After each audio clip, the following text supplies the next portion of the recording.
Good morning mga buddy. So nandito naman tayo sa ating Calamansi Farm.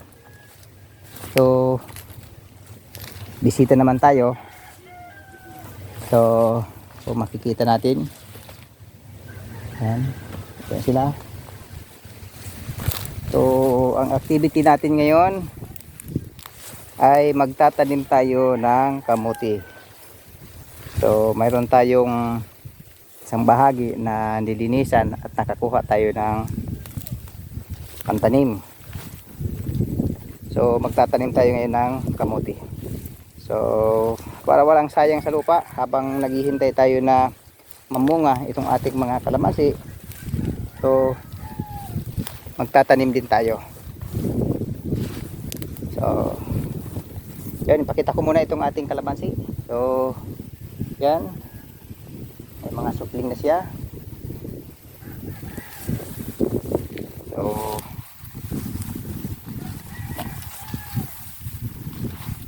green na siya, mga bulaklak pa.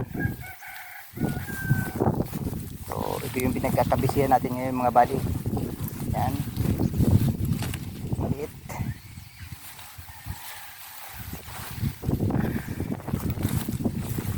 So dito sa gitna hindi ko lang nilinisan, para sabi ko ma-freeze ko lang yung ating mga kalamansi. Hindi ko lang siya nilinisan.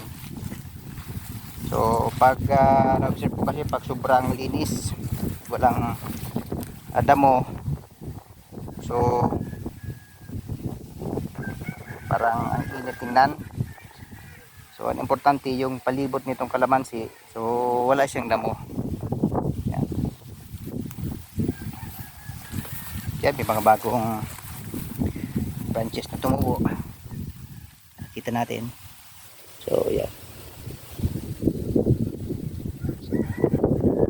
Paganda na ng pagandang ating kalamansi mga buddy. So halos lahat. Yan. Yeah. Okay.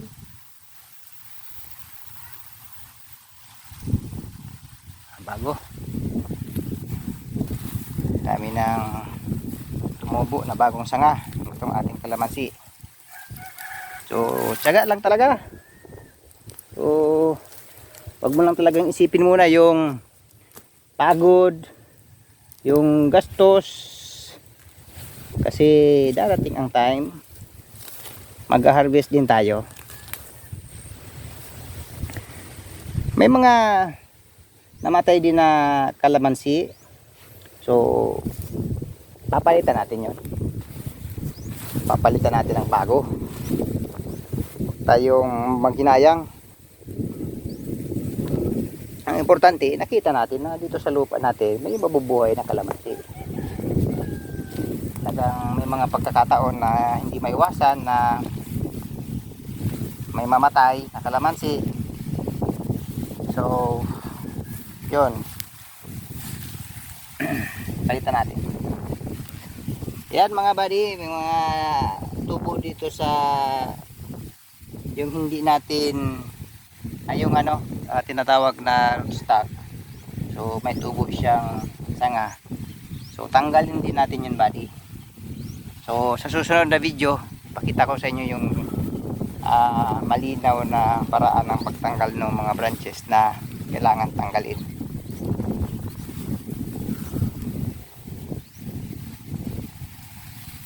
Mag-i-spray din pala tayo nito buddy, kasi may atake na naman ng mga uod. So yun, mag-i-spray tayo. Yun, pagpunta na tayo doon sa ating nilinisan at magtatanim tayo ng kamuti. So nandito na tayo buddy sa ating nilinisan na pagtatanim na ng kamuti. So maliit lang naman ito. So konti-unti lang.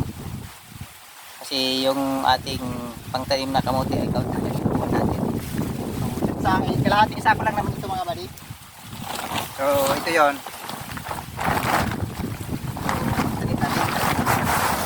Yan.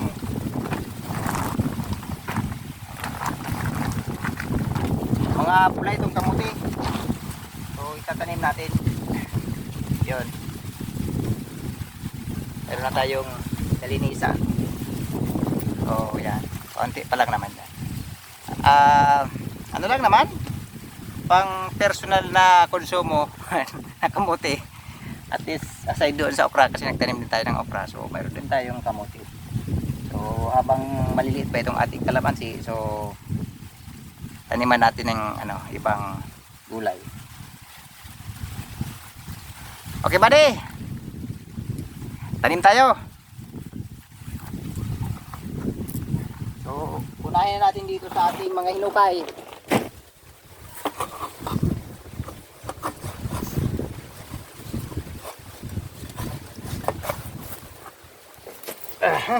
Ito mapula. Yo, malambot pang lupa kaya maganda pa magtanim. Wait lang, yung aking gloves para hindi masyado halata, para pag humawak tayo kay misis ay malambot pa rin yung kamay natin. Kaya magugwantis tayo mga buddy para tayo partners. So pag uwi natin sa bahay, pag humawak tayo sa kamay ng ating mga asawa, so parang wala lang.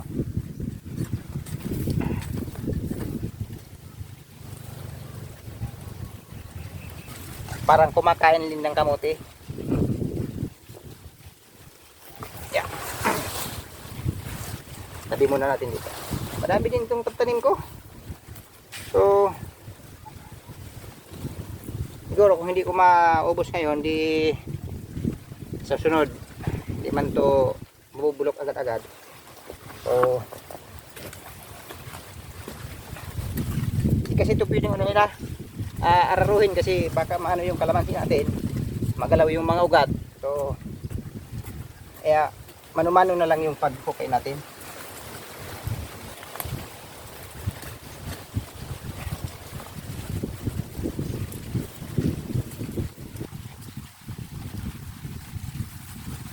So, pag umulan, buhay na yan.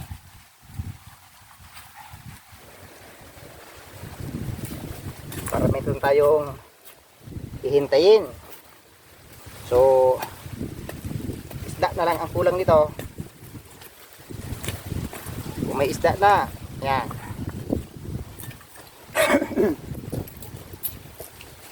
Isda na lang ang kulang.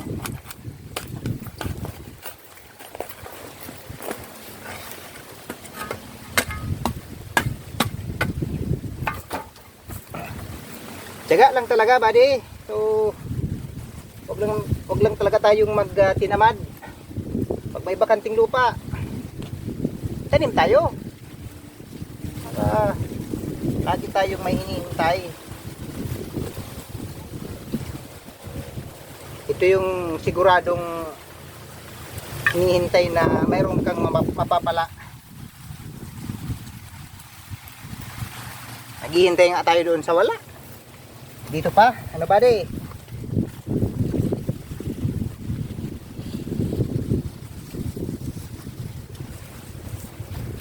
So, kalahating sako ito.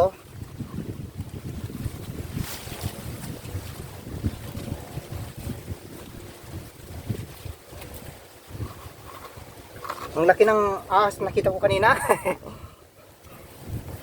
Nung magalaw ko yung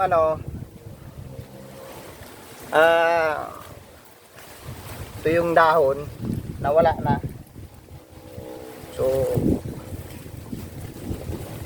naramdaman siguro tayo.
Yan.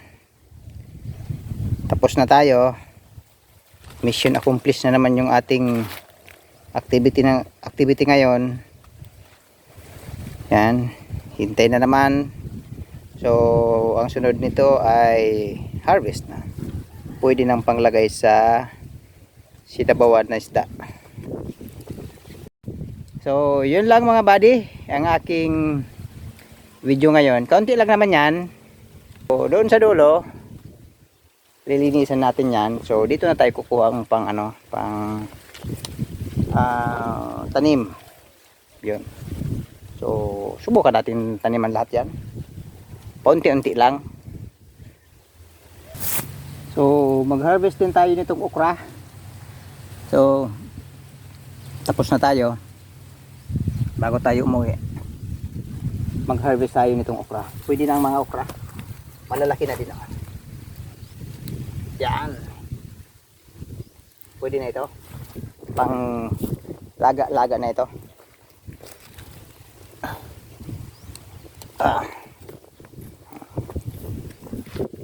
Every week, every time na pumupunta ako dito, pag uwi ko sa bahay, meron akong nilalaga na nitong okra.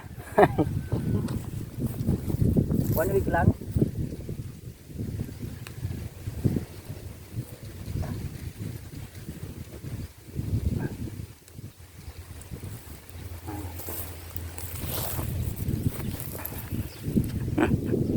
Yan mga buddy, maraming salamat sa panonood. Huwag kalimutan mag-like, subscribe. God bless mga buddy. Bye-bye.